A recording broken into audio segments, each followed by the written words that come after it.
were you before you were human? It would only frighten you. We're getting images of these spheres from all over the world. Are you aware of an impending attack on planet Earth? Yes.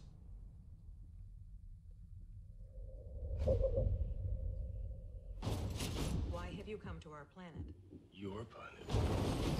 I need to know what's happening. If the human race dies, the Earth survives. We can change. The decision is made. You could stop this if you wanted to. The process has begun. Okay. Where's it heading? Everywhere. Let's light this thing up. Hey, guys!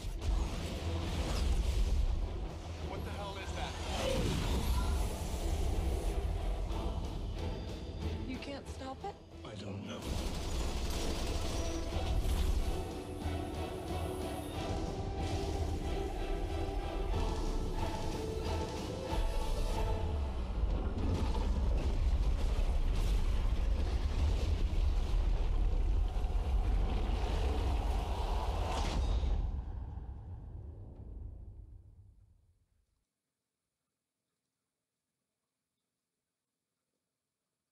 Happy Monday, everybody.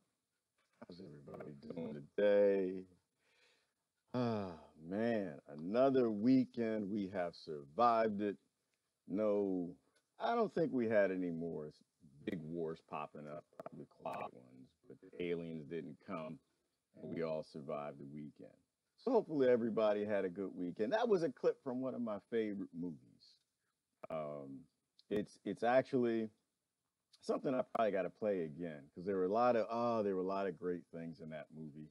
The Day the Earth Stood Still. It was a remake from the 1951, The Day the Earth Stood Still, where the universe, the universe teeming with life got sick of what we're doing on a planet we think is ours. And I was kind of thinking about some things this morning, actually throughout the weekend. Had to take a little bit of a Facebook vacation. You got to take vacations every now and then. If you don't take vacations and remember why, life is so good. Remember, why we actually care, why we should keep pushing forward. You'll kind of lose your mind a little bit. So I had to take a little break and from the monotony, spend a little time with family and just remember why it's important that we focus on a planet more than ourselves. And sometimes I was thinking about this morning because the whole basis of the movie kind of walks you down this path. If you haven't seen The Day the Earth Stood Still, I highly recommend it. Highly, highly, highly. It's I think it's on Netflix. It's probably on YouTube somewhere, but I get it on Netflix. I think you can buy it on YouTube for like $3 or something. It's more than worth it. It's highly interesting and applies to our times today, where the universe and other species come here because the Earth is one of the only planets in our solar system that can support life like us, right? Multicellular organisms, and they got sick of it. It was kind of based on this philosophy that the Earth is kind of a colony, an experiment, if you will. And they had no interest in one species dominating and destroying the experiment.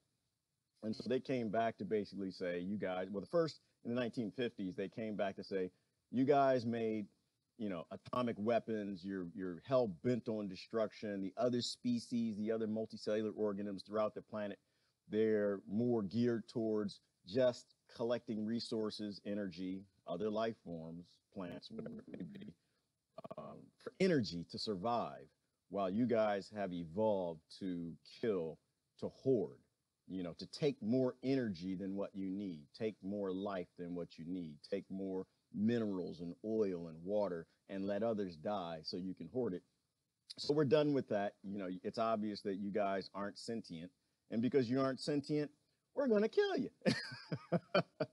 Which I laugh at it like, why are you laughing about them killing the human race? I'll I'm a part of something greater, to be honest with you. I mean, I love my human race and I love the human species, but I think that there are more important things in existence, not human existence, but in all existence than the human race. And if we can't get our act together, then we probably shouldn't be here. And that kind of led me down this thought process of, what is sentience anyway? Right? When we think about sentience, and sentience came from a Latin word, I believe, to sense. Right? You can sense, you have a feeling, you can have feelings, you can sense pain, you can sense death and destruction. You have a sense of self, right? You have a sense in others. And so it led me into this thought process. Are we actually sentient? Are we? Do we love ourselves? Do we love others? Do we look out for others? Do we look out for ourselves? And I would debate anybody that we are not sentient. As a group, not individuals, but as a group, we are not sentient. That we struggle with the concept of sensing ourself and even the value of others. I honestly don't think it's the majority, though. I think we're sentient, but we let a lot of junk get in the way. Right? We let a lot of junk kind of hide our ability to be civilized and sentient. So if some species, some alien, something ever came here, would it land here? Would it want to land here? Like, I don't believe the movie's a documentary. I like documentaries, but I don't think it's a documentary per se. I don't think that anything would want to land here. I don't think from orbit we would look sentient, right? Think about it like this. If you're flying over the Amazon, Cessna aircraft, and you're looking down, and better yet, well, okay, I'll go with this one. And you see a bunch of different tribes, and some of them are just kind of sitting around the fire talking, others are dancing or something, some little tradition or something. And you come across a species that you just look at and they're just murdering each other. They're just killing each other, putting each other's heads on stakes and spikes and like collecting all their things, taking their wives and raping them to dumb stuff and just crazy things. You wouldn't land at that tribe. You wouldn't come down and say, hey, all right, take me to your leader. No, because you would want to go to the most sentient tribe, right? You wouldn't think that this group of this tribe in the Amazon is actually sentient or civilized because they're killing each other. And I think it's kind of the same way if something's flying around in outer space, like it wouldn't come here. Another example would be Sentinel Island. If you're not familiar with Sentinel Island, you should definitely look into Sentinel Island. It's interesting because it's off the coast of India. It's a tribe. It's an island. I think it's about 5 miles long or 5 miles squared, something like that, where they're suspecting about 500 people live on there. It's an uncontacted tribe that has no interest in your world. They think y'all crazy. They don't want to have anything to do with y'all. So I can find a picture of Sentinel Island and I'll show you. But every time a boat shows up, many have happened in history. Every time an airplane tries to land, a helicopter gets close, the Sentinelese, I think is what they call them, they come out with spears and arrows, and they will kill anybody who lands on their island. They don't want to have anything to do with modern society. You going there is so, and it's possibly not that they're not sentient. It might be perhaps that the first contact they had with the colonials, right? Maybe they decided that we're not sentient, that we're not civilized, and so they don't want anything to do with us. So I don't know. So I was kind of thinking about that. It was kind of a thing for me to try to look outside of myself, look outside of my planet, look outside of my nation, and kind of look at the bigger picture. And the big picture is, if we are sentient, we don't show it. We show a lack of sense. We show a lack of ability to sense what's happening in our environment, to sense that we're destroying our planet. We lack an ability to sense, even probably give a damn about our neighbor.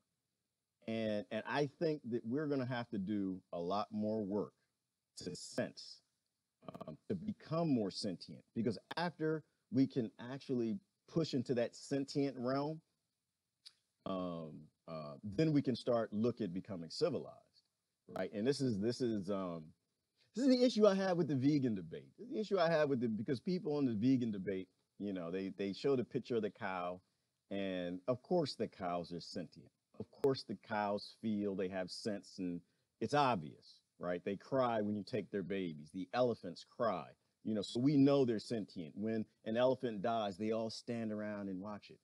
But my issue with the vegan debate there, though, is that when you're trying to debate someone on level 5 and they're on level 2, you're not going to win that debate, right? We struggle with a species on Earth, a human species that struggles with its own sentience, right? It struggles with its ability to accept the right for its neighbor to have life. So how in the world can you expect it to even think about a cow or a dog or a pig or a bird or anything else, right, to have life? And so I think with that, in a lot of different discussions, we can kind of pull back and find some common ground, but we got to use some common sense in that we're not ready to have a debate whether or not we can save animal life. If they go, we go. But we have to have a debate of whether or not we have to come to an agreement that every human being deserves a life, right? Every human being has sentience. And so back to the movie. It was a good movie. I had to show the trailer again. A lot of good commentary. I could spend all day on this movie. So anyway, the aliens came to light. They came to the planet. This, by the way, this is a big spoiler alert. If you haven't seen, if you haven't seen it, this is a big spoiler alert. But I want to talk about it because it's highly applicable to our time right now and the challenges we're having. So the aliens came down. This is 1950s version. This is the modern version. I think the modern one was 2008, something like that. Keanu Reeves. Some of y'all don't like Keanu. Your identity politics is already doing what it does. But anyway, oh, you know what? I'm sorry. I didn't see who we got this morning. We're gonna have a little bit of a discussion today. We got Renee and Kristen in the house and Lynn. Good morning, everybody greeting each other. Y'all such good people. Why y'all such good people? Brother Ron and Diane and Betty. Mark is in the house and Kevin. What's up, Kevin? Deborah, what you got for you? Already got something for me? I didn't even start talking yet, really. Now is what time you have with your life. Family, friends, only now. So make it count. Yes, Deborah, make it count. And that's something that, that's something I focus on the older I get is how can I make my life count, right? Like you have kids, you raise the kids, whatever, but that's not good enough, right? Like you can, having a child and raising it to adapt to the modern times and to thrive, that's what monkeys do. That's what dodo birds do. That's what the basic, that's giraffes and rhinos and the things that we think are dumb, the dumbest animal you can think of, they all do that.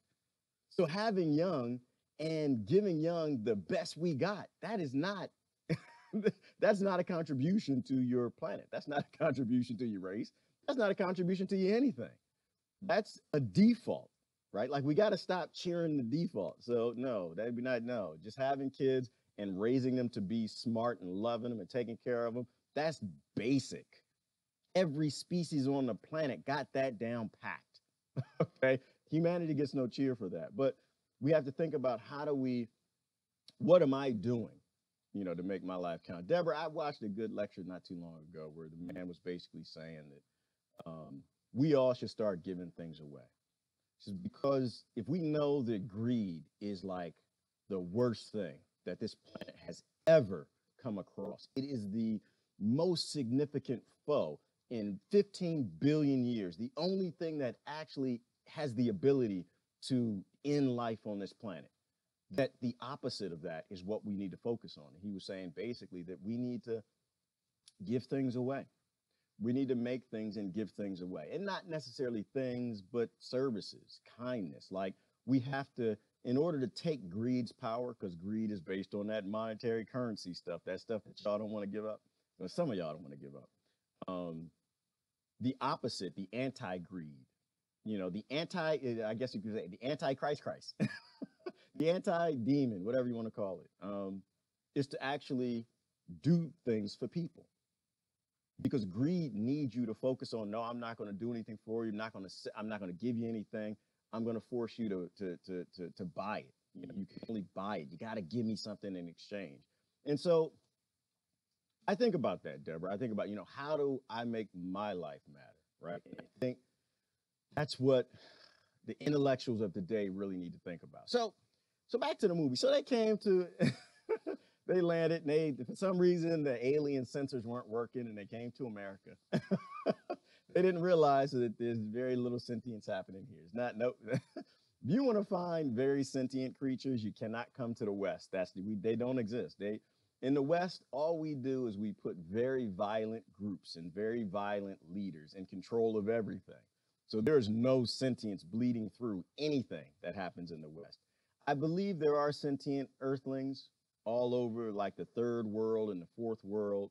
There are some in the West too. I think the majority might be here, might actually be sentient, but we have an issue with letting greed cloud our sentience, our ability to sense what's right and what's wrong, our ability to step away from the things that are ending this planet. So they came to America and they figured they can have a discussion, and we won't stop, and we want to stop. So they were going to destroy everything. I don't want to go too far into it, but one of the things I liked is that it really portrayed the military-industrial complex in the way it needs to be, in all countries, because this race for arms, this race to make these weapons, and what they wanted to do was kind of keep the spaceship and keep the aliens inside the United States. Why? So they can break down the technology and learn how to do it. Let me go over to 2008 and break down the robot and figure out how it works, and turn it into a weapon to go kill other people. And this is what I'm talking about in terms of being able to be sentient and have common sense. That was our term from the other day. We talked about common sense. If you don't have a community, there is no common sense. And so we struggle with that in the West significantly. And I think we can topple these things, actually. I'm a very positive person. Well, I'm positive anyway. It doesn't really matter. Like, if we all get wiped away, okay, that's great. I believe in something greater. I don't think, some of y'all immediately go to religion. That's not what I'm talking about. I believe that there are reasons for things in the universe and existence and energy. I don't think anything ever disappears. I think everything's just exchanged. So I like the idea of us like getting a sense of ourselves and putting common sense back in our governments and back in our groups and the religions and all that stuff. Like, I think that's a great thing. But if not, I'm okay with that too. But I think while we're here, we should probably push in this direction. Like we talk about with the FBI and the CIA and the NSA, and everybody wants to attack them, and the government and horrible politicians and stuff. And I'll say stuff about them, but the reality is all these people want to be able to self-determine too, right? They want to be able to self-determine their jobs. The NSA is full of a lot of good people who actually want to do good, right? This FBI, the CIA, the Spetsnaz, all these groups, the military, they're all full of really good people, but greed is in the way from letting that sentience show, right? You got to get greed out the way. And so I don't think attacking those groups is the right thing. It's just, we hold the power, right? As the 99%, as the citizens in every country all over the world, the maximum amount of power is held by you, right? You can make your government do whatever you choose, and I suspect that your problems there are similar to our problems here, where you have people divided up in groups, and so they have no power. They have less power, so they can't tell their government what to do.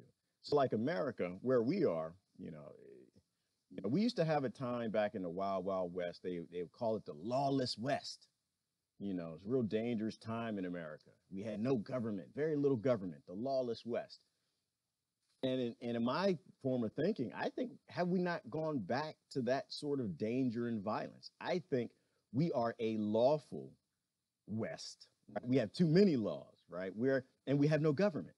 because our government isn't controlled by us because we're not in a group.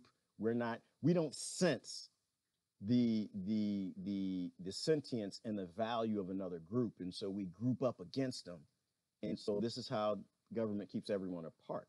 And so we fail at our own sentience, and so we don't have a government in the United States that does anything for America. We don't have a government that's cared about America in many, many decades.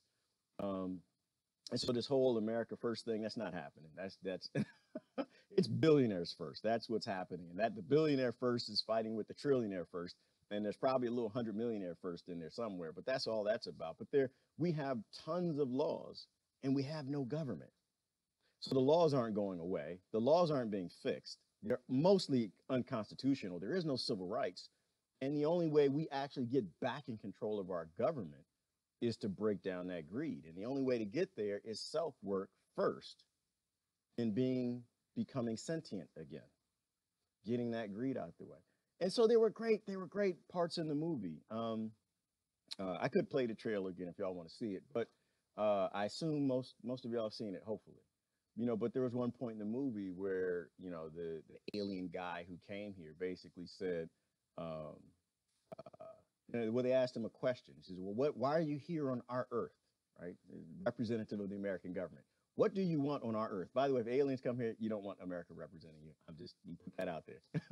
I live in America. This is my country. I do, well, it's the place I live, but you don't want non-sentient people talking with aliens. In fact, you don't want non-sentient people making any decisions on anything, anywhere on this world,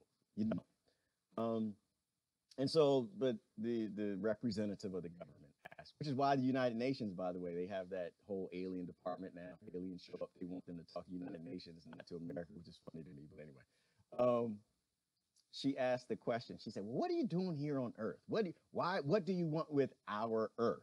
And his answer was, it's not your Earth, right?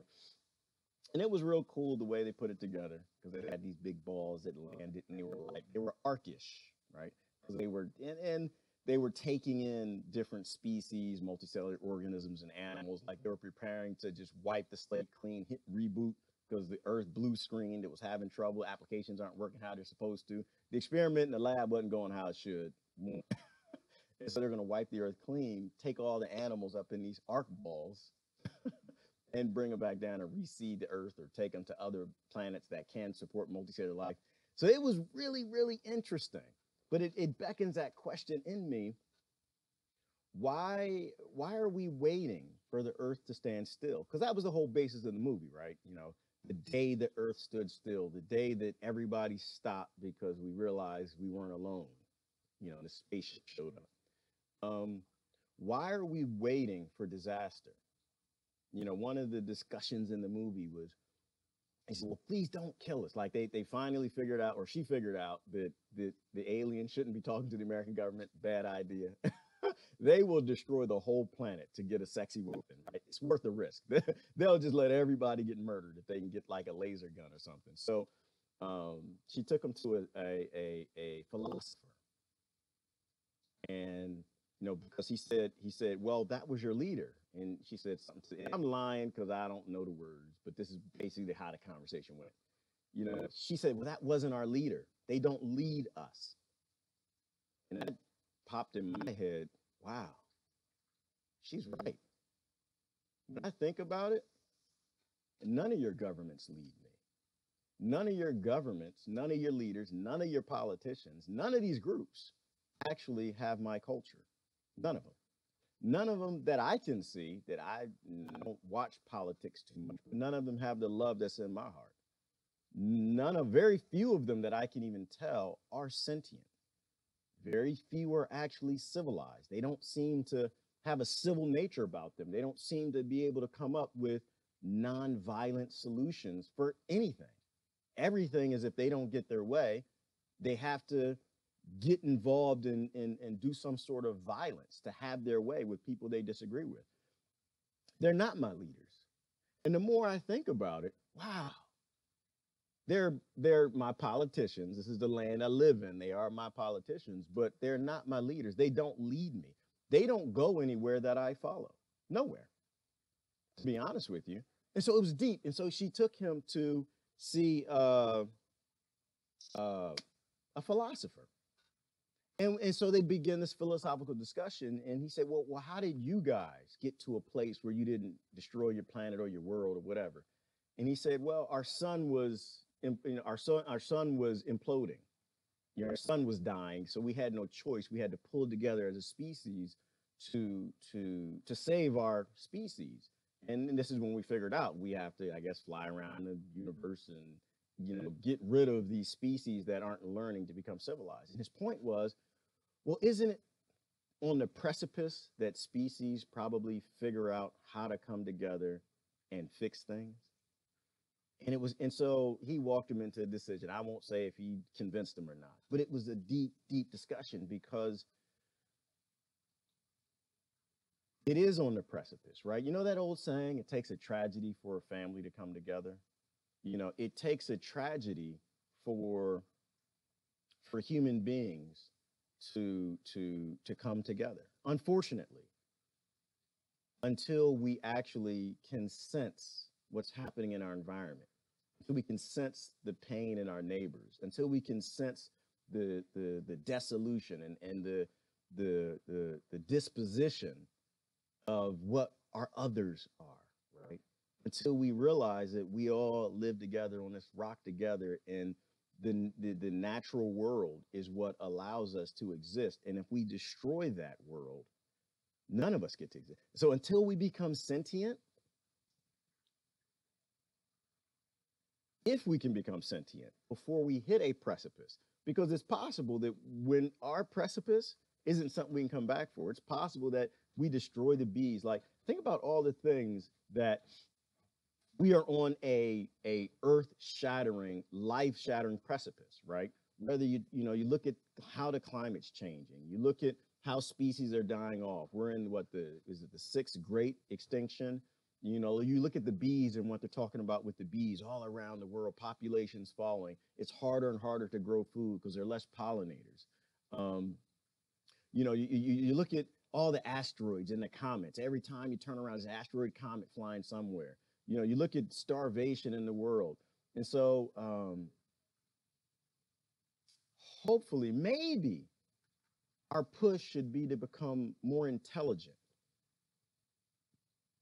that we utilize less greed so our sentience can show, that we can, that feeling, that sense. Because, in my country, there is a lack of feeling. There's a lack of concern, right? Because if this person isn't in my group, the groupism, right? The people with the jerseys on, if they're not on my team, then I don't care as much about them, right? They don't live in my country. I don't care as much. And this is why I don't get into the whole nationalism debate, because people are like, oh, the fascists and the nationalists, they're just horrible.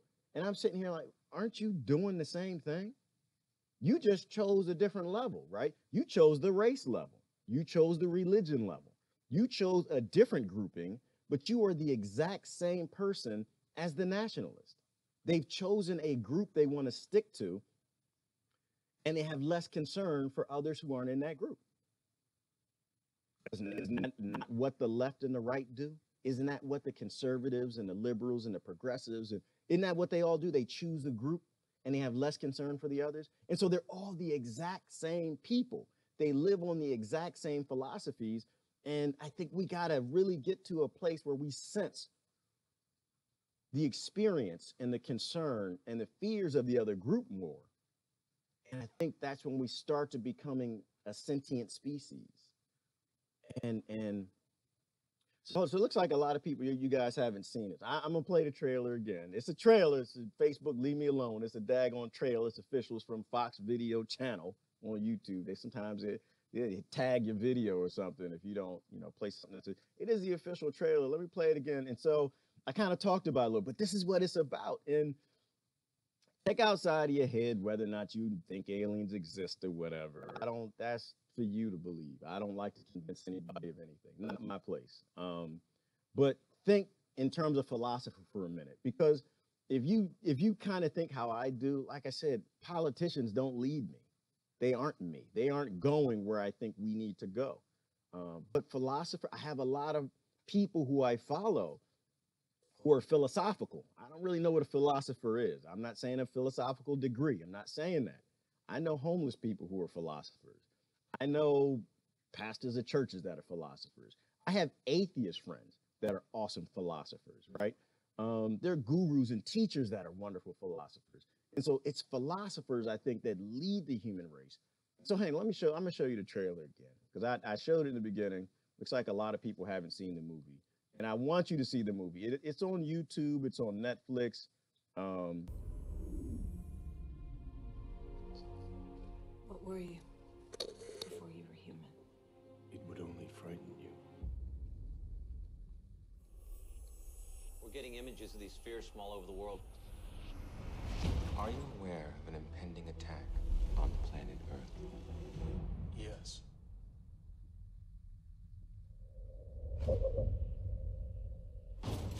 Why have you come to our planet?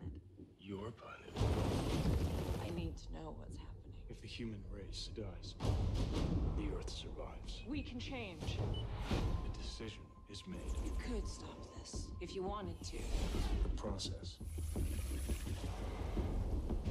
has begun. Oh, God. Where's it heading? Everywhere. Let's light this thing up. Hey guys! What the hell is that? You can't stop it? I don't know.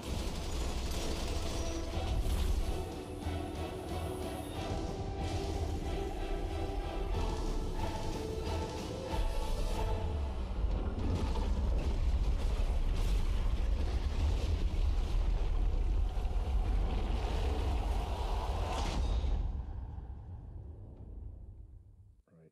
And so if you know me, I think Hollywood is a way. It's an expression, right? Going back in time, all the ancient storytellers. What did we do? We all sat around the fire and told stories, right? Every tribe did that. Every culture did that. The storytellers to hand down the stories of who we are, what we are, where we came from, all that good stuff.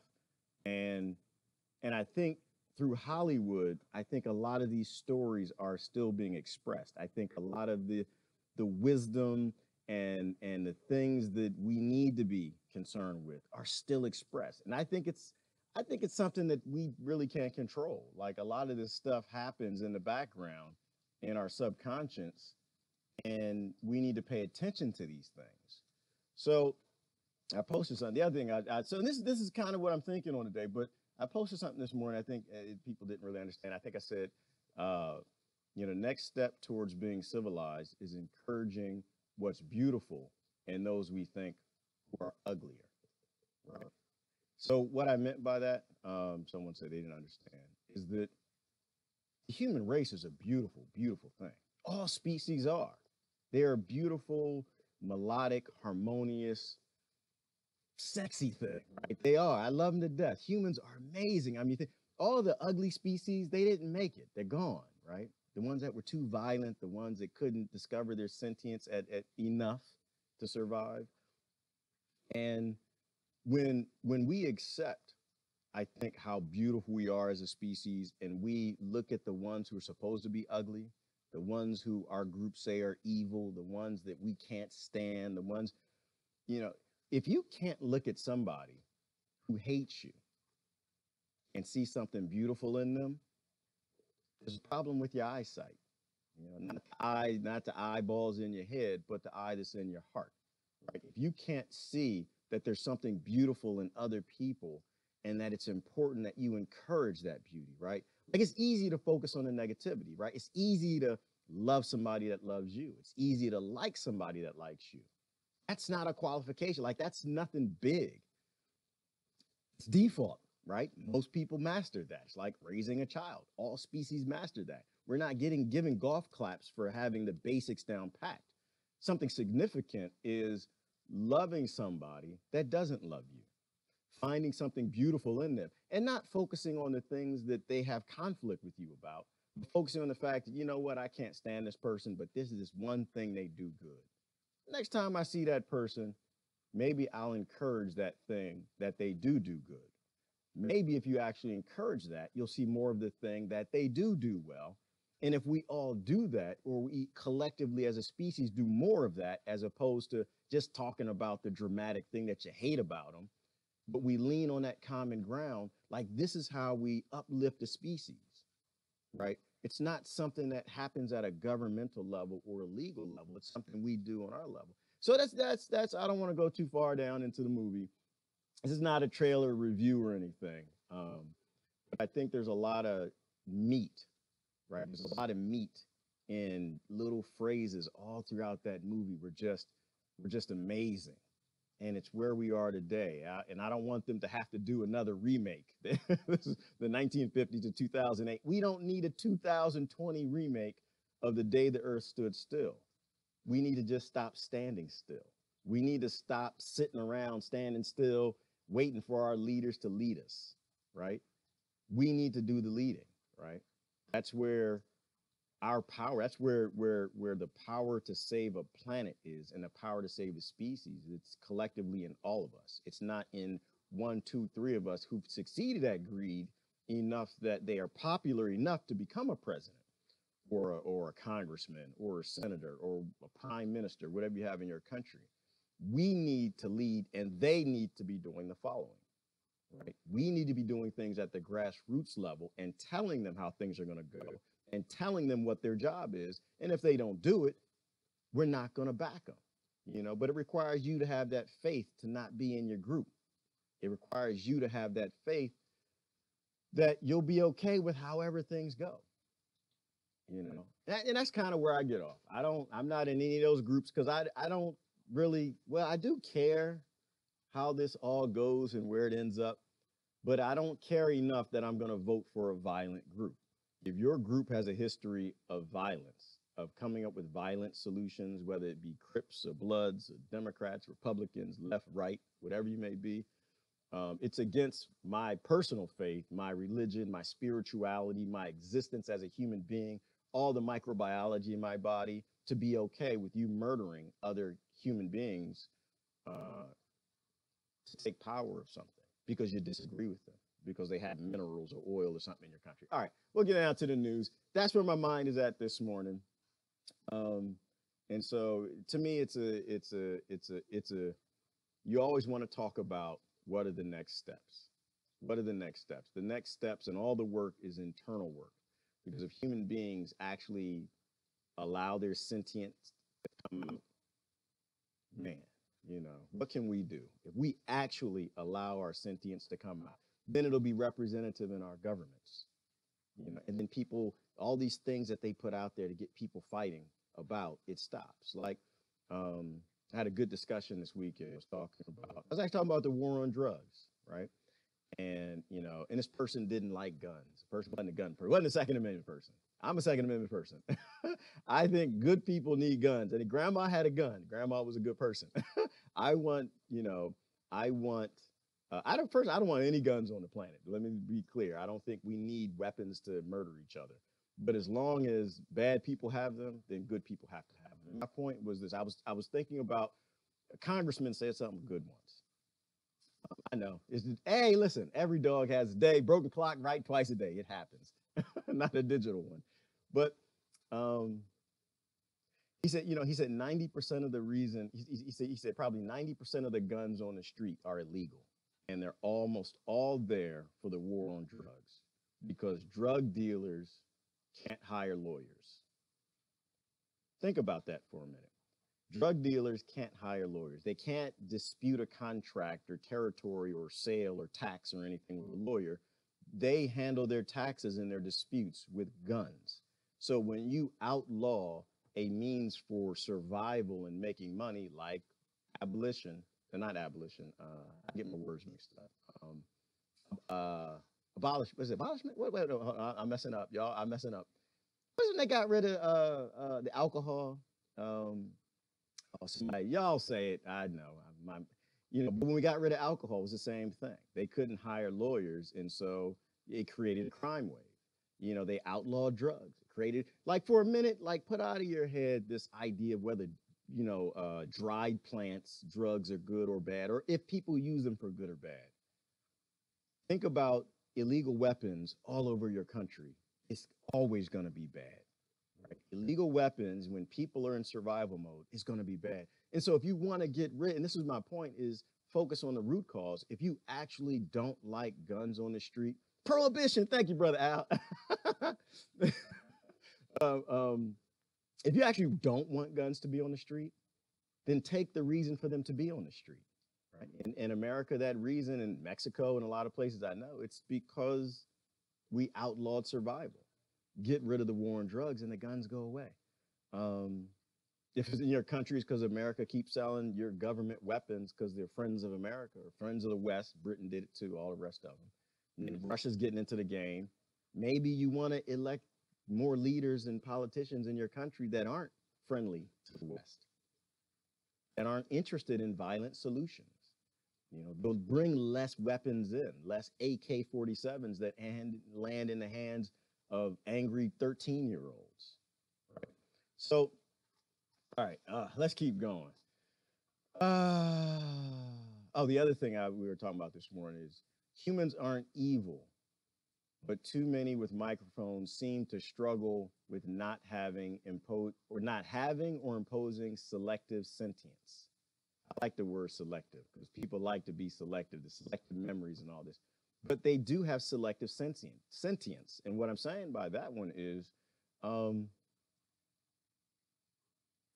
we have a lot of people who, one, they don't even know they're sentient. They don't even know they don't even know that they love themselves, but they impose what we just talked about. They impose selective sentience on the world. They get to pick and choose what and who is a sentient creature. So what and who you can impose slavery on, you can bomb, you can murder, you can allow your friends to starve out in Yemen. So all of this, it always comes back to a self fix. None of this we have no political fixes. Everything is us as a mass stepping up and rediscovering our sentience. So anyway, I'm gonna stop there. All right, let's get on to the news. Some interesting things came up in the news, and oh, my sound is low. I'm sorry. Oh, my microphone is down. Let me see if I can. No, I think my microphone's at the max. I'm sorry. I don't know why my sound is low.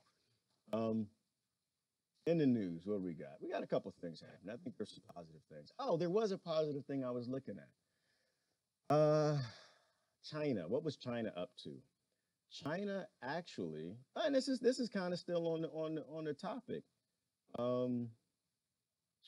China has a space initiative now. Oh, you know what? I don't have it queued up, so I'll just talk about it. So China has an initiative now, like Elon Musk in SpaceX, where they have rockets that are going to be replaceable or reusable.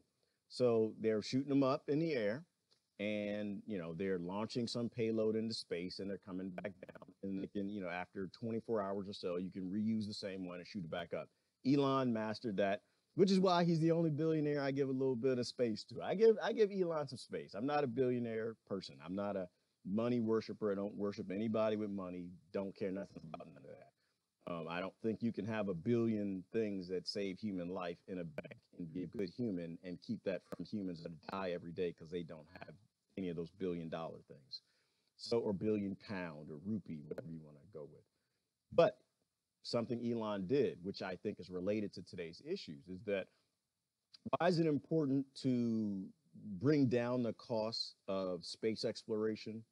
Because when you actually bring down the cost of space exploration, you bring down the cost of getting minerals and resources from space, right?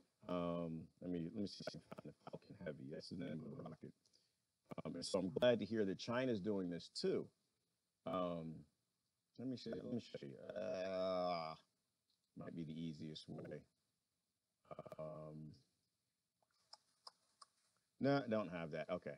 So why is it applicable today is because when you lower the cost of getting minerals from space, when getting mineral, I have to figure out the best way to say it. when getting resources and minerals from space is cheaper than starting a war on Earth, then corporations will stop doing it. Right? When the cost of going up in space and bringing minerals down is cheaper, then we'll get into a time where war will start to become less common. So I think that's important. And I got something else here. Ooh, okay. Yeah, I think this is one we'll go to.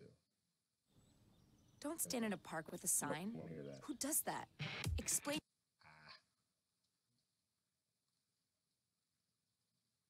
The UK's Defence Secretary has accused Russia of a plot to damage the British economy and kill thousands of people. Gavin Williamson made those comments in an interview with British newspaper The Daily Telegraph.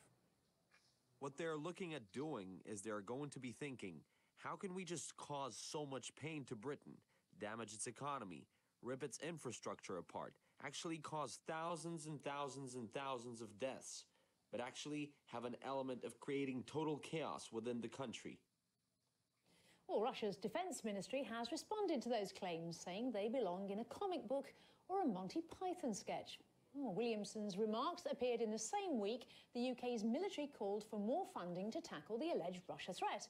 There's also been media speculation about possible Russia cyber attacks and even nuclear war, but it's unclear what these claims are actually based on. International affairs commentator Jonathan Steele told us the UK's defence secretary is just scaremongering.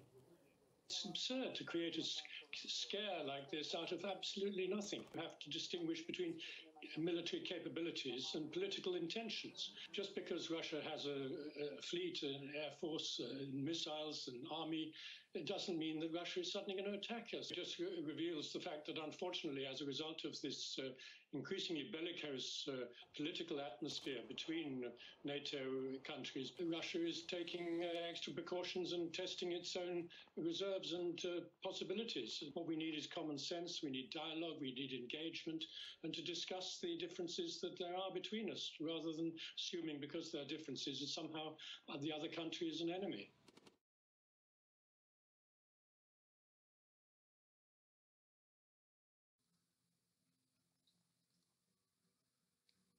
More on Russia did it, blaming Russia. I think we had something else in the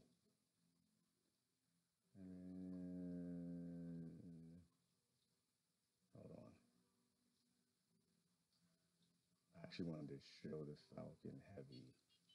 I wanted to show how it kind of works together.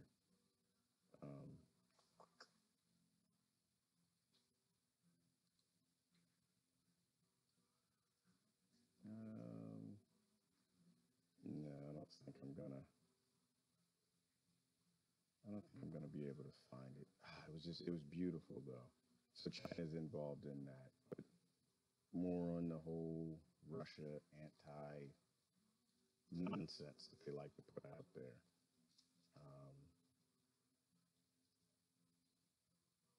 All right, let's do this. I'm gonna see what you guys are talking about. Turn on these lights.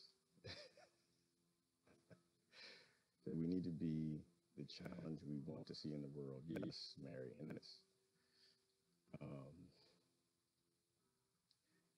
it's easy to point the other way, and it's easy to sit there and wait for others to do things.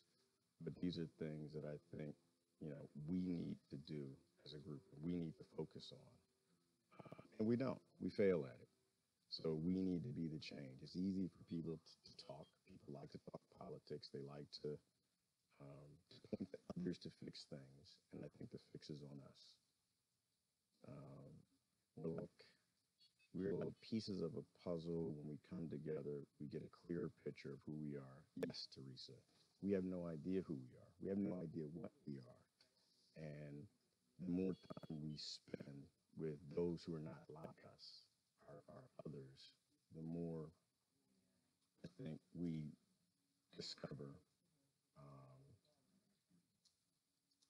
what's most important in the other groups. And so we're like a puzzle pieces. And so I like that analogy because if we actually don't put the puzzle together,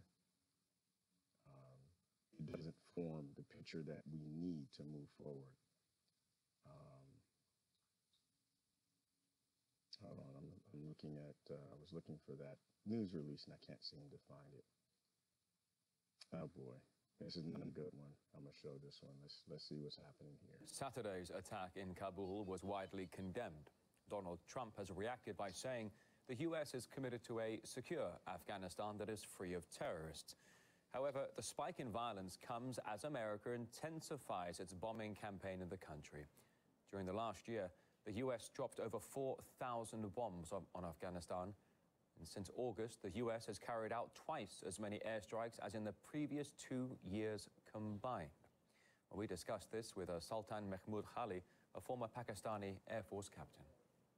I'm afraid that President Trump has no realization of the intensity of the situation in Afghanistan. He has not been able to read the picture clearly, nor has he been able to get a reality check of what is the real problem in Afghanistan.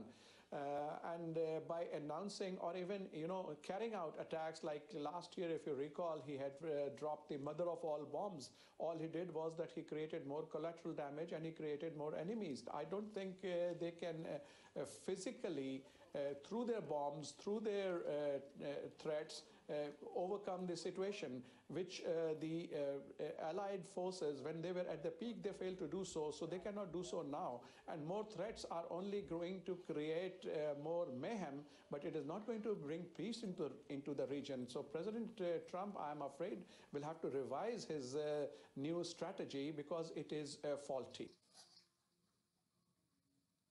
All right, so as I go, I like to put out there, first of all, they say Trump all the time. They say Obama all the time because they kind of always try to link in the 99% thinking that it's these presidents who are doing that. And they're not, because this is done in every presidency, right? So all of these wars, all of the violent solutions, I think if you can really put together violent people in a box and not let them determine what box they fit in, then I think we can think better about this, right? So think about people, all the people you know, work everywhere, government, people who don't solve their problems through negotiation, through compromise, through nonviolent solutions, and people who seem to always, or often, or ever decide it's a good idea to go beat up or shoot their neighbor, to go rob somebody to take something. Someone did something at work they didn't like on a project, and so they become violent, slamming doors, or they become aggressive. If you put all those people in that box and you deny them the label Democrat, Republican, left, right, whatever you want to come up with, then you separate out the sentient, those who are tapped more into their sentience, those who are tapped more into their senses as a human being than those who aren't. And so it's important to see that, because whether the presidents make the decisions or not, they're all tapped into non-sentience. They're all tapped deeply into not being concerned with the people who are losing their lives for all these mineral wars. Because that's all they are. They're mineral wars, they're oil wars, pipeline wars. And so it's not about Trump. It wasn't about Obama. It's not about any of them. It's about, we have a system for some reason that requires the politicians to come up with non-sentient solutions, violent solutions for pretty much everything. Right? And so if you can do that and you can take the president nonsense out of it, then it can help you, I think, to figure out who might fit in some of those political posts, because a lot of folks are still voting. They think that's the way. And at some point, it has to be the way. But who do you vote for? Not in terms of a person and personality identity, but their philosophical backgrounds, right? Like, so if your leaders are more philosophical than they are, or they're more philosophy based than they are politically based, then maybe we should be putting in more people who have philosophies around peace, people who are completely nonviolent, right? Like, 'cause this is what all the governments do. We just passed Martin Luther King's birthday, and what do they all do? They all stand up and they praise him. They all stand up and they praise Gandhi. And they all praise nonviolent leaders, not because they were leaders, but none of them follow through, and none of them do it. So that's kind of what I'm thinking about. Let me go through the comments. I don't want to. I see a whole bunch of war in the news, and I'm a little discombobulated because I don't want to look at that stuff. To be honest with you, I have to because we live here and we have to process what's happening in our world, especially to other human beings. But I can only take in so much of it, right? Like that. It's like the whole subconscious thing, right? Your subconscious is just a data-taking device, and it doesn't separate the difference between real violence, TV violence, video game violence. It just takes that in. And so there's only so much of that I can take in. But we have to have stances for sentient people. If we want to be a sentient species on this planet, we have to put sentient people in control of it. People who are tapped more into their sentience. If we want to be a peaceful planet, we have to put people in who come up with peaceful solutions, not always violent solutions. And so it doesn't matter who you voted for. It's all about, is this person doing something nonviolent or is this person doing something violent? And then it's easy. It's a very easy decision as to whether or not you support that person in that policy or that initiative. And if in the political structure, to a degree, something that does work really well with it is that they want to be cheered, right? They want most people to cheer for them. And if they think most people will cheer for peace instead of the shiny things that they like to selectively hand out to groups to get that cheer, war goes away. Peaceful solutions come out. Then we force politicians to actually be as peaceful as the average person in an office building, coming up with a solution. Like, you can make a corporation a lot of money. You can make a Wall Street a lot of money just by making compromises and good business deals, not constantly always murdering people that disagree with you. What are you saying, Deborah? Also, the profit from the drugs getting much less attractive if those drugs are legal. Yes, and Deborah, and people don't seem to understand that. They don't seem to understand that drugs are illegal because the cartels need the money. And the cartels are in bed with the government. They always have been. You can go back to, was it High Freeway, Rick Ross, and California, LA, and the CIA. They've always been in league.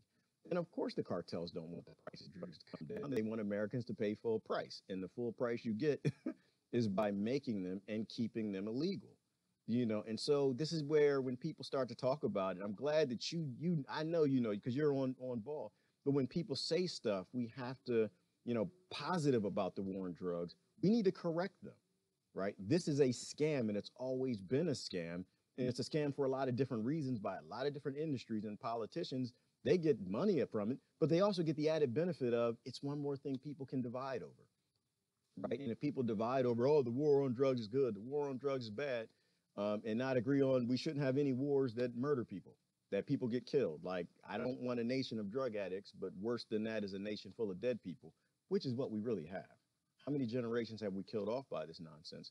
And by bringing that price down, then, people who need the medicine, the Charlotte's Web, with Charlotte's Web and Charlotte Figge, who's the little girl who needed the cannabis for her seizures, then the medicine comes down to a place where they can afford it. The drug cartels in Mexico can't afford tanks. They can't afford hiring paramilitary from the United States. They can't afford tanks. And if they can't afford that, they can't take over towns in Mexico.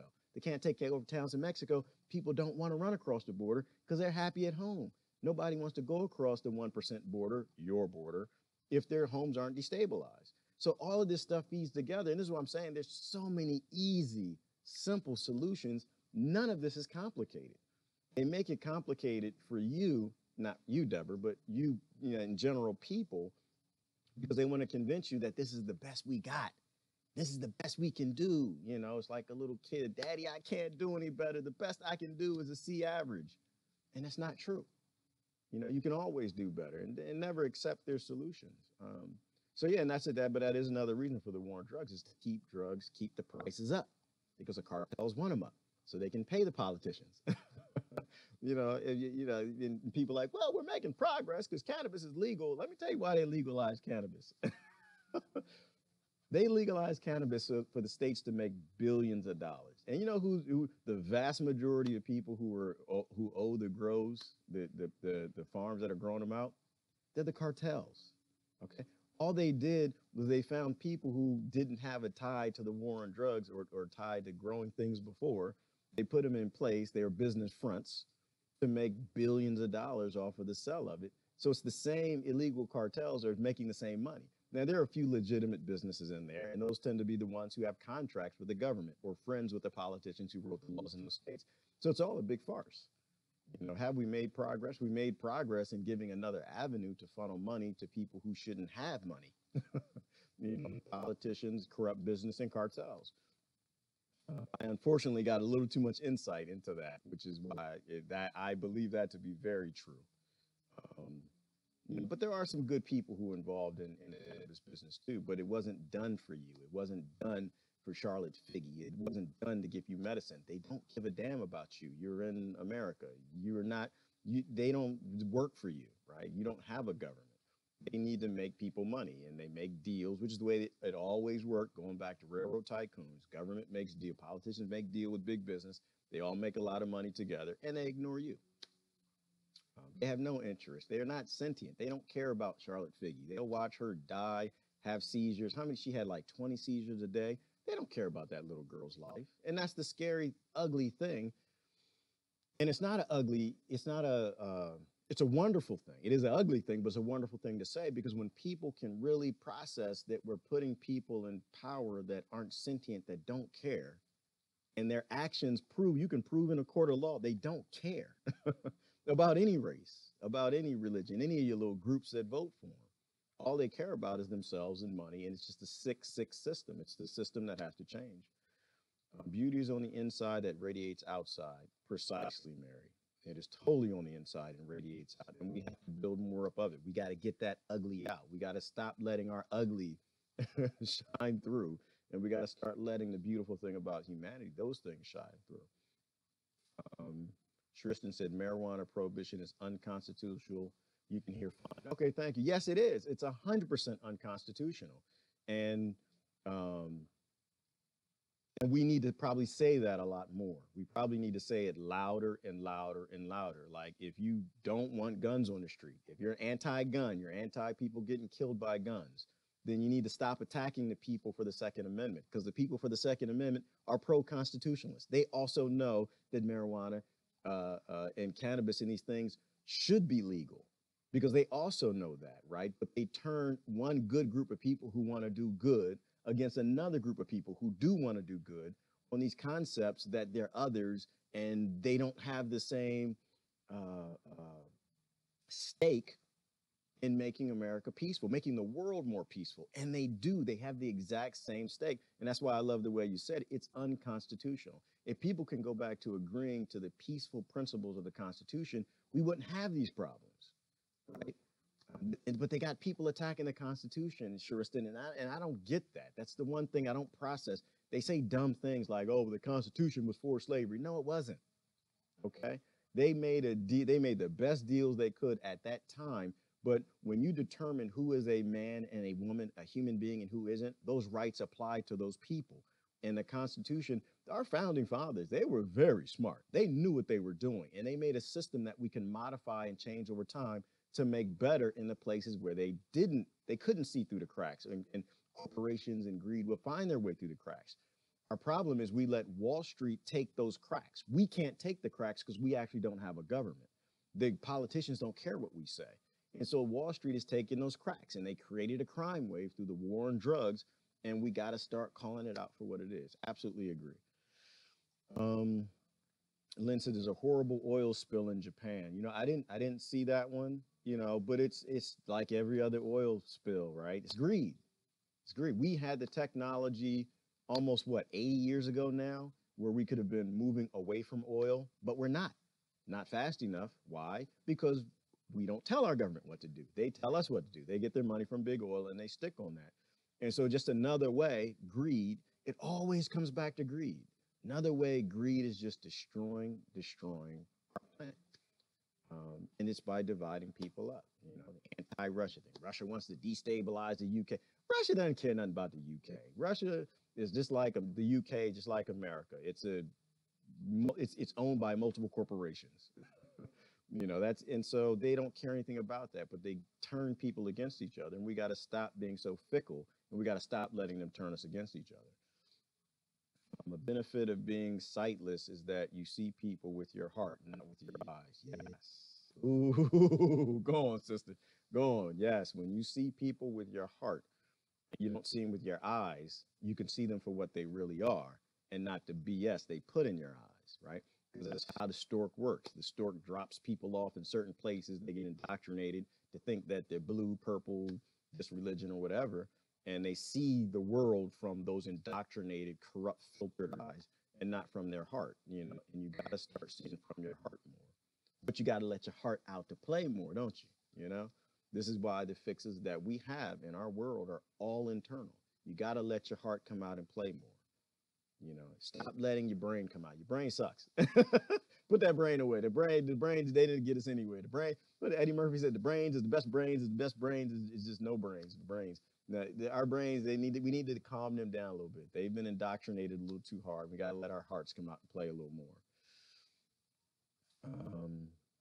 Elon Musk just introduced a flamethrower. What? For the sale that is legal since it has a flame of less than 10 feet. Oh, I didn't know Elon Musk introduced a flamethrower. That's scary. I don't know that there's actually a good purpose for a flamethrower. I know they're used for war. About firefighter. No, firefighters didn't use flamethrowers. I don't know what that's about. I have to look at that, Deborah. But in general, I like some of the things Elon. I like a lot of the things Elon does. There are some things, there are very few. Oprah does that I like, but there are very few billionaires who actually, you know, very few of them can have my attention because, again, it's the whole process of how do you have a billion things in a bank that you keep from human beings that are dying because they don't have those billions of things. Only a psychopath can do that. And I know Elon is on the psychopathic spectrum. I know Oprah is there. There's no question about that. You don't stand back and watch people die of food and famine and you got the ability to stop it. You don't do that unless there's something wrong with you. But I think there's a lot less wrong with Elon based on him pushing us in this direction of making, hopefully making war obsolete, killing people for land and resources, hopefully. Rebecca said the concept of scarcity, limited resources is what economics and government are based on. Exactly. Rather, we don't recognize that we live in abundance. If we stop hoarding and greed, then we become the best of what humans can be. Amen, sister. Amen. Spot on. Nailed it. Artificial scarcity. That is totally. That's the only thing I like to add to scarcity discussions is that it's artificial scarcity. You know, it's not real scarcity. We don't live in times of scarcity. We live in times of great abundance. We've made it okay for those who have to keep it from others. That's artificial scarcity. And so absolutely spot on, which is why I love, you know, things like the Venus Project and the Zeitgeist movement, places that we need to be moving towards. Need to look at what we have in common, expand on that. Amen, Sister Mary. We got to look at things we have in common. What we don't have in common, we already know we don't have in common.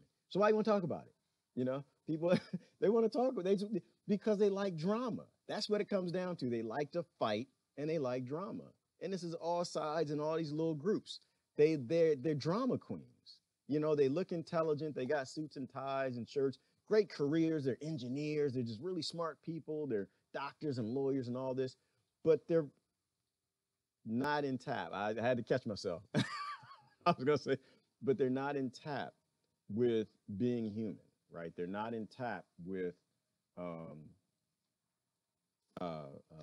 their sentient side, which is what I'm talking about. We need to sense more. That's why I labeled this live the way I did. We need to be able to sense more, and we don't do that. Meanwhile, some guy in New York got arrested for having a 10-inch knife in his car and he got pulled over for speeding in my town. What? Because the laws are for us. That's what they're for. They're for us. They're not for them. They're not for the people. Like, I think about, like, what is the logic in voting for ruling elites that don't live by the laws we live by? Like, it gets crazier and crazier, the things they get away with, the things we pay for, the things they get away with, and they do it is because everybody's in their little special little clubs and they're screwing all of us. Capitalism complex runs the world. Stop supporting it. Yes, Lynn, and that's it. And I like to go further than that. I don't like the word capitalism, as you know, because we got identity politics and we got identity government type, where people hear something and they flip out and they totally support it or they totally hate it because of the word. Like, I think there could be a place for capitalism if people really want capitalism. It just can't be in the way of survival, right? If you want more over and above what it takes to live, capitalism has a place, but we can't let anything that stands in the way of a child having its life, that has to go away. Whatever that thing is. I don't care what you want to, what anybody wants to call it. If this thing is the reason this child in Yemen, or this child in the Appalachian Mountains, or this child in a ghetto in DC, if this child lost its life because of this thing, then that thing can't exist in that position anymore. And money is that thing, unfortunately.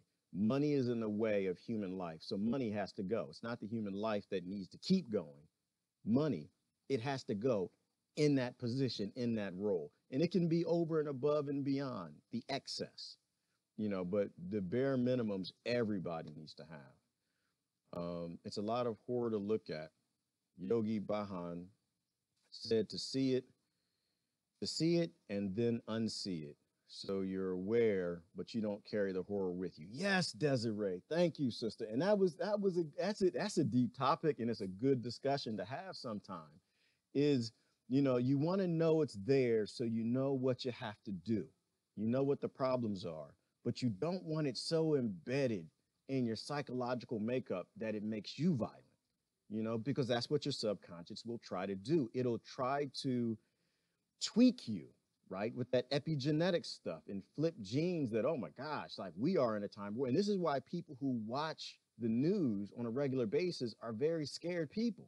They're very fearful because epigenetics is flipping these genes that's preparing them for these violent times that they live in. Meanwhile, they're getting a latte every morning at Starbucks, but they're really mean, scared, fearful people. And it's like a cat. Like I said, the most violent creature on the planet is a human being backed into a corner. So spot on teaching. And I love that. Thank you, Desiree turned me on to a good yogi the other day. I'm starting to pay more attention to a good guru. Always look at the philosophers. Pay attention to the philosophers. Be careful of who you call leaders. I got to think about that a little more. Definitely. Because if this person isn't actually going where I'm going, they're not actually my leader. Maybe I shouldn't vote for them. Think about that. Quality CBD oil is very expensive. Yes, Emily, and that's a horrible thing. Why in the world would we make medicine that children need very expensive so corporations can make big money? Right? How human is that? How sentient is that? How sensing of these little children is that? Why in the world would anyone be cheering Sessions? Why would anyone have been cheering Eric Holder? Why would anyone have been cheering any of these people who make medicine more expensive than what a poor child can afford so they can have the basic semblance of some sort of a normal life and being able to go to school and have friends and play? You ever want to really, hit that heart, the coldness in your heart? Look at a picture of Charlotte Figge having a seizure. They're all on the internet. You watch a little 4-year-old, 5-year-old have a seizure, and you understand that they're having 20 plus of these a day, and they can barely drink juice. They can barely do any daggone thing. And ooh, that's why I had to pull it back, Desiree. I know. Emily said it, Desiree. I had to pull it back to the Desiree comment. But you can't let that get you. You know, everyone's got a button. My button is children. When you do wrong with children, you know, I can get angry. I can get real angry, but that's not going to solve anything, right? In me or in anybody. It's just going to make the problem worse. And so it's not about getting angry. It's about seeing something, knowing this is a problem, knowing we got to make it extinct, and doing what we can to walk in a direction of making that thing extinct. Dandelion roots will be next. Yeah, Carrie. Oh, you know what? They better not come from my dandelion. You know what? They try to outlaw my caffeine. The revolution's over. All that peaceful stuff is gone. We're going to war. Y'all take my caffeine, it's going to be trouble. I need this, boy. You know, but we all got our limits. And I know that's my own prejudice. I know that's wrong. I'm saying we need to be peaceful and get cannabis for everybody. And I'm like, meanwhile, you take my caffeine. I'm going to call some of my friends on the right. We got to start this thing.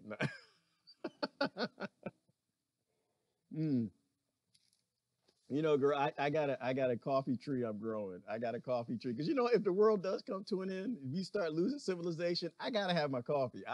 As bad as that is, I have my bare minimums. You know, revolution doesn't go well if I don't have my coffee. Ain't nothing happening.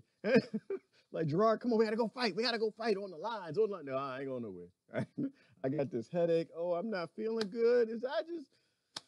Why do we even exist? Do I got to get out of bed this morning? So I need my coffee. They better not outlaw caffeine. It's going to be trouble.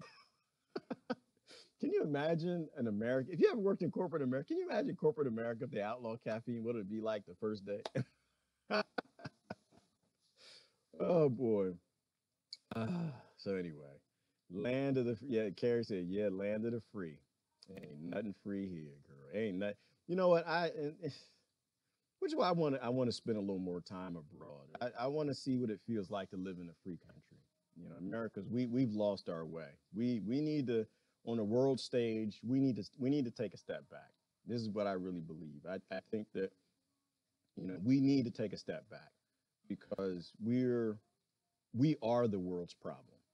You know, we can talk about human beings being a cancer on the earth, but right now, America is the biggest tumor. Right. America's the biggest tumor. So we got to deal with that. And the only way to deal with that is for more people as in this country coming together on that common ground. So they are soulless, even human. Who knows? You know, Carrie, I don't know. I watched a good lecture about how psychopaths are the predators of the human species, and that they are our predator, and that they are amongst us. They look like us, but they prey upon us. And so some of them do it with murder, some do it with rape, some do it just with money and finances. And if you actually ask me, I think the most heinous is with money and finances. Give me a second here. Give me a second. I think the most heinous form of psychopath is a banker. Because the love of to me, the love of money is the root of all evil. And where do the things like rape and murder and theft and all those things come from? They come from impoverished environments. They come from poverty. They come from lack. They come from not having empathy, not having fear, having high aggression. And where does that come from? It comes from those, 27 warrior genes? And those come about from impoverished environments. And so I think the most heinous form of a psychopath is a hoarder. It's someone who is hoarding money, you know, an investment banker, someone who uses and flips money to try to make money because it makes more people poor. And the more people it makes poor, the more poverty, scarcity, artificial scarcity environments they create, the more rape there will be, the more murder there will be, the more problems that destabilize society. You ever want to look at like the warrior gene and some of the really interesting topics and the studies that they're doing? Look at Dr. James Fallon. Love that brother to death. Real deep brother. You know, he uncovered a lot that we need to focus on, I think. Brother Joel, what are you talking about? As long as America remains the largest arms dealer in the world, I understand completely why Second Amendment proponents underscore that constitutional right. Absolutely. Thank you. Yes. And that's another good one. And that's a great common ground point. You know, if we are the biggest arms dealer in the world, how in the world do you have a logical debate about reducing guns to anybody? We sell them everywhere. You know, like just think about And I love the way you put it. But think about the logic of that for a minute. Hiring the biggest arms dealer, the biggest arms dealing groups in the world, call them Democrats and Republicans, the biggest arms dealers in the world to reduce arms in your country. How crazy that is? That's almost as crazy as hiring the biggest warmonger in the world to bring peace between Israel and Palestine. That's like hiring the only one who ever used nuclear weapons ever in the world, the atom bomb, to solve problems with nuclear proliferation or North Korea. You know, we do crazy, crazy things and we don't have our logic. You know, Brother Joe, what we talked about the other day, we said, we need to start checking the resume. You know, if you're going to hire someone to cook burgers in your restaurant, you always check their resume. And that's just cooking burgers. Have you ever cooked a burger before? And we don't do that.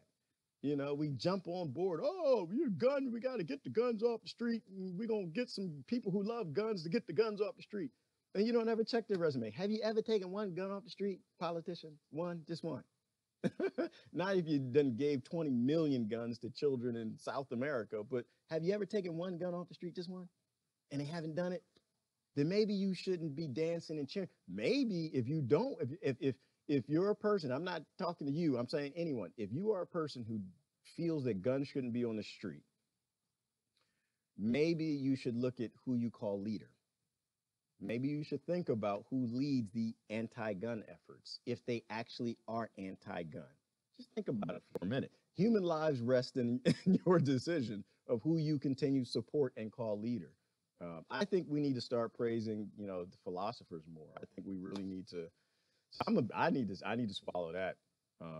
Is who I call a leader is definitely got to shift. Good points, brother. Right on. Desiree said it's a drama club. Yes, it is a drama club. And I don't like drama. I don't like drama in my personal life, which is why I stick to myself a lot. I'm a little bit of I'm not a recluse, but I'm getting close. I don't do drama. Like I said, when it comes to drama, I got about 5 minutes in my queue. You can only have 5 minutes of my drama per day. I give a little more to the news. I let RT and some of them give them a little more time. But I got 5 minutes of drama. And my mama usually takes about 4.5 of that. She'll call me in the morning, tell me what everybody's doing, what they're not supposed to be doing, who's going where, what's happening. And that's my mama, love her to death. I listen to it. So I only got 30 seconds of drama left. So anybody calls me, they call me, and the first thing I tell them, I say, listen, my drama queue, look, I only got 30 seconds. So you got to get it out in 15 if you want to answer. If not, you're just going to get it out in 30, and you just feel better you got your drama out. But I don't do drama. And political drama, absolutely zero. I have no interest for it. I see too much hypocrisy, and so I have no time for hypocrites. Time to grow up capitalism.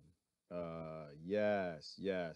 So, you know, I like the word grow up, and I kind of like the word evolution. Right? We stopped evolving governments, and we got to get back to evolving our government models. You know, people want to keep pushing back to the other old forms of government. And I think, why not look at what's good in socialism? Look at what was good in capitalism. Look at what worked in communism. And let's not go back to any of those. Let's kind of take the best of each and go higher. Like, you know, the American education system was one of the best education systems in the world. Now we're like 40 something underneath third world countries. People don't even have books. They barely got schools to go to with windows, and we're on the bottom. But how we rose to the top is you had all these different teachers and principals who went around the world and studied education in different places. And they took what was best in all these different states and regions and schools, and they brought it home as a principle, and you could modify your school in America to adopt those things. And so I think if you want the best government, it's like the best anything. And that was just one example. You go look at what others are doing, and you take what's good in those things and you apply them to your system, and we can bubble governments to the top that respect human life, that respect human rights, that are good for the people, and will take us in the right direction. So yes, we got to grow up capitalism. We got to grow up government and keep pushing forward, you know, but they get people who are socialists to fight communists, and people who are communists to fight socialists, and people who like socialists to fight capitalism.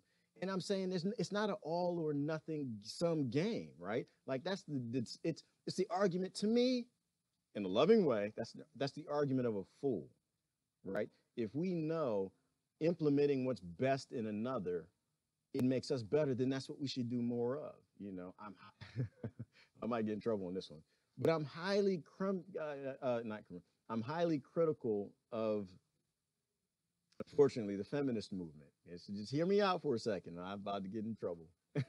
I'm highly critical because, this was a woman who told me this. So I'm not saying it. I'm just repeating it. I'm just a parrot. Don't get mad at me. She basically said that women started implementing what was worst in men, right? Like they got to a point where they said, you know what? I'm a woman. I can do anything a man can do. I can be dumb. I can be ignorant. I can do dumb things. I can cheat on my husband. I can run around. I can drink beer till late at night. I can, and instead, what should have happened perhaps is they say, you know what? We can be just as good as men in everything and better in a lot of things, probably most things. We're going to implement what's best in that male-centric type society or whatever they are in that gender, implement the good things that make us even better and stronger, but the dumb things they do, we're not going to take part in. But we don't do that. And I think, I think it's the same, discussion in how to be better. Look at what's better in somebody else and do that. Even in your neighbor, look at what's better in them, your friend, your brother, your sister. Implement that. Look at your uncles, your aunts, your grandparents. I love old people. Look at what's smart and better in them and implement that. When you talk to old folks, ask them, well, what did y'all used to do about this? How did y'all come together? What did y'all do? And implement those things, but don't implement what's bad in others. Brother Mark, yes, I'm for the kids, and that's what it's all about. Mark, for me, that's it. I got my basic down packed. I got the common sense of a dodo bird. I want the next generation to be better, not my next generation, right? Not just my genetics and my kids, but I want the entire next generation to be better because all of them make up that progression in evolving a species. Yeah, okay, everybody's with us. Okay, we all agree it's gonna be revolution. They outlaw they outlaw caffeine. It's gonna be a problem. We let them know now. Yes, Emily, right. Impoverished conditions, they create mental health issues, which is why, people have to look at how you use terms. We have a serious mental illness problem in our world, and it's not a mental illness from genetics. We have a mental illness problem that's artificial. It's like artificial scarcity. We have artificial mental illness. We are thriving at creating mental illness in impoverished countries that create terrorists, right? We create these things. We create them there, and we create them in the United States. We raise children in scarce, horrible, impoverished conditions to flip those warrior genes, and then we blame them when they get flipped. How just is that? How sentient is that? Back to the whole point of the message, which is, how long are we going to stand and wait for the earth to stand still? The earth doesn't need to stand still. We know better now. Why don't we start acting now? Why don't we start speaking up now? Top-notch free healthcare and free education for all. I think everything, Emily, that makes the next generation better, that we can do in a no-cost model or make corporations pay for, we should do. I think that a lot of the debate in free healthcare, anti-free healthcare, and anti-education, it comes from people who don't want to pay for it, right? Because people are convinced that, to have free healthcare, we got to pay for it. No, we don't. People are convinced we have to have free education, we got to pay for it. No, we don't. That's not the discussion, and it's not the argument. That was the old argument. That was the old thing that they used to keep the two sides fighting. Modern discussions on universal basic income and these things, they're about applying a model like we do in Alaska, where corporations pay for it. Why not? The CEO, he doesn't need 12 yachts. Maybe he only needs 6. But you're doing business in our country. you're destroying our environment. You're killing our bees. You're spilling oil in our waters. And so your cost of that is making sure we do have universal health care, right? Because in the name people get lost in, and no, Obamacare is not universal and nowhere near, right? Because it's just Romney care, right? It's for-profit care. That's for health companies. That's health insurance companies. That's not for us. A better way to put universal health care, the way I like to put it, sister, I just like to call it, don't let people die. Don't let people die care. That's what it is. If your neighbor's dying, don't let them die. That's simple. I think more people can probably agree if maybe we take out the identity politic names of things, but don't let people die. Well, because who do you know lets people die? Only psychopaths. Right? Y'all remember the kids? Remember when the I think was it Florida where the gentleman was drowning, and I think he was a mentally ill guy or something who lived in the community. He was drowning, and the kids thought it was funny, and they videotaped it, and it went on YouTube and everywhere, and they all just laughed. He was drowning. We raise kids to be psychopaths, And a lot of people get mad at the kids. Oh, those kids are horrible, bad kids. They should put them in jail, and they're trying to figure out if they broke a law. I don't like mid-tier debates. We make children psychopaths. We bring them up in impoverished, scarce environments. We give them hate, and then we blame them for the hate. No, we need to blame ourselves. We did this. We created this system, and we got to fix it.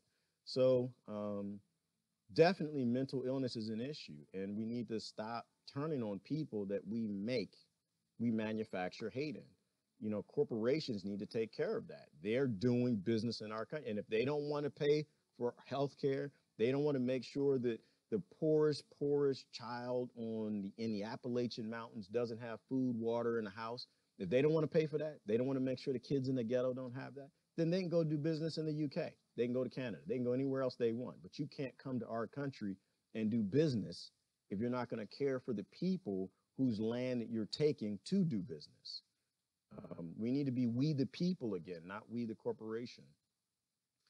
Brother Willie said, I sound like a communist. I don't know. Do I? I don't know if I sound like a communist. I'm not even sure, to be honest with you, what communism is, brother. I don't care nothing about that. I'm a humanist, right? I just don't want bad things to befall children. And we're in a time where we have a very sick system, and we need to fix it. Thank you, Carrie. Yeah, it's about being human, right? I don't like the groups. I don't jump in. I'm not grouped with anybody. Every time somebody shows up, Brother Willie, and they, hey, join our group, sign this. Nope, not join your group. Unless the group says human, I really don't care about their groups. We need to take care of each other because we've always taken care of each other, right? And so I think a lot of the anti-communist debate is around this idea that we thrive in capitalist systems. And the truth is, capitalism is new. It's a new thing. It hadn't really existed. We thrived, and I've said it before for people who heard me say this, but Brother Willie, you look rather new, so I'll talk to you for a second. We populated a planet on taking care of each other. We didn't populate a planet on fighting and competing with each other and taking what each other have. We competed with a natural world that was always trying to kill us. We always had tigers trying to kill us. We always had lions that preyed upon us, short-faced bears, wolves. Anytime you met another tribe, another person from another hunter-gatherer, you gave them something. You were glad to see them because you lived in a world that was trying to kill you and you didn't even understand why. Everything was trying to murder you. And so you always pulled together. And some people, I guess you call it communism. I don't know what that is. It's working together, right? The strongest societies in the world are societies where people work together, right? The strongest communities are ones where people work together. Neighbors take care of each other. So I don't think it's communism. I think it's called old world wisdom, right? It's the old wisdom that we've always had before we turned on people who are just like us. Maybe because they look a little different or they think a little different. I think our difference is where power comes from. I think when I can talk to somebody and they can give me a different idea and help me think about something a different way, to me, that's powerful. I love different people. I love weird people because the weirder you are, the smarter you make me, right? And I don't have to agree with everything you say, but even just looking at how you think, if you think different than I do, it can help me solve problems. So I think sharing isn't communism. I think it's just doing what we've always done. And it's not called communism. It's just taking care of each other, just not letting people die, looking out for each other. You know, personally, I don't own any guns. I don't. If I did, I wouldn't tell you. But that's not the point. I don't. But if my neighbor wants to have a tank, I'm good with that. You know, I know my neighbor. My neighbor's peaceful. I love him to death. He feels he has to have a tank. Okay. Why do I care about that? If you are a good person, if you are a solid person to the core, and it's your right to have this thing, it's not my business to try to take that right. You know, it's just, I think we got to show our heart more and show our brain less. We got to show our human side more than our backside, because that's what we've been doing. We've been showing the others our backside, and I think we need to stop doing that to move forward. We need to get back to evolving.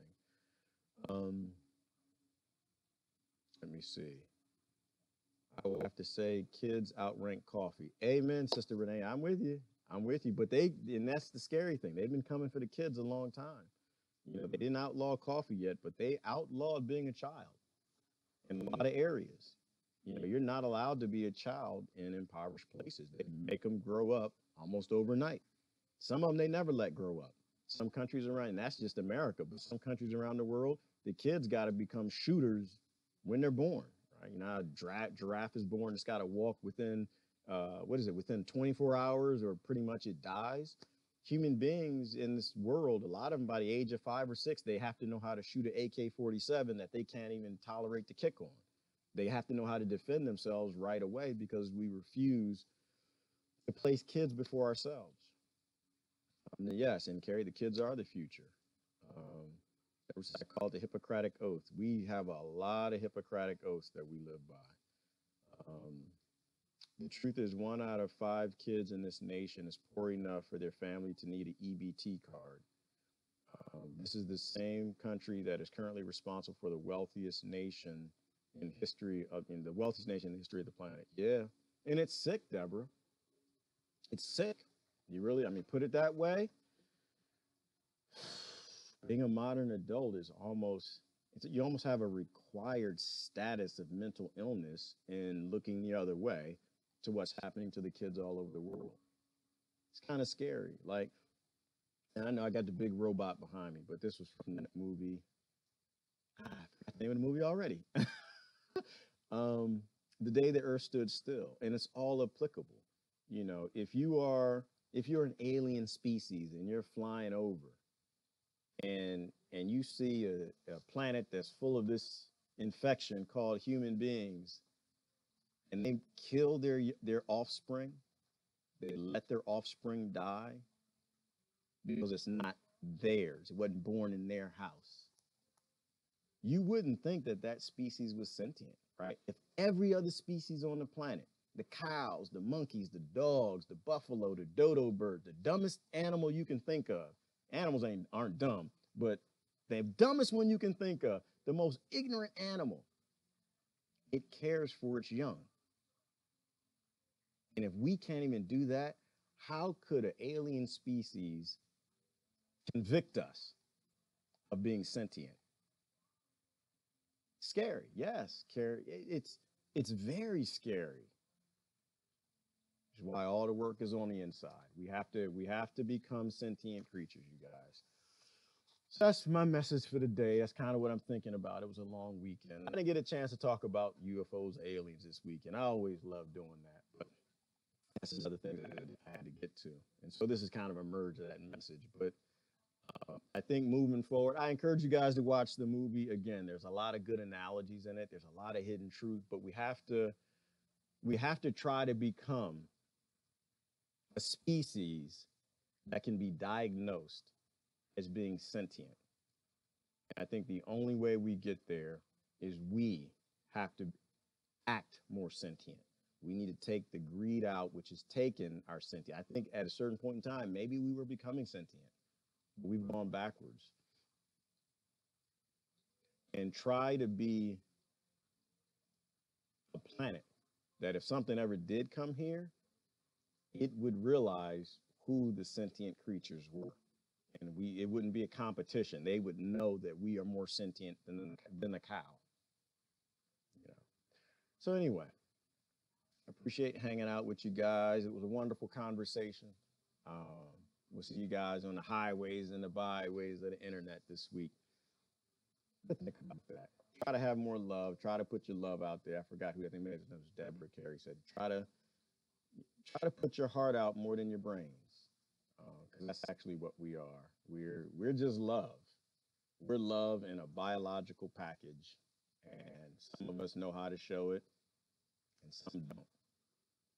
When you meet the ones who don't, it means you just got to apply more love to them. Show them how to show it.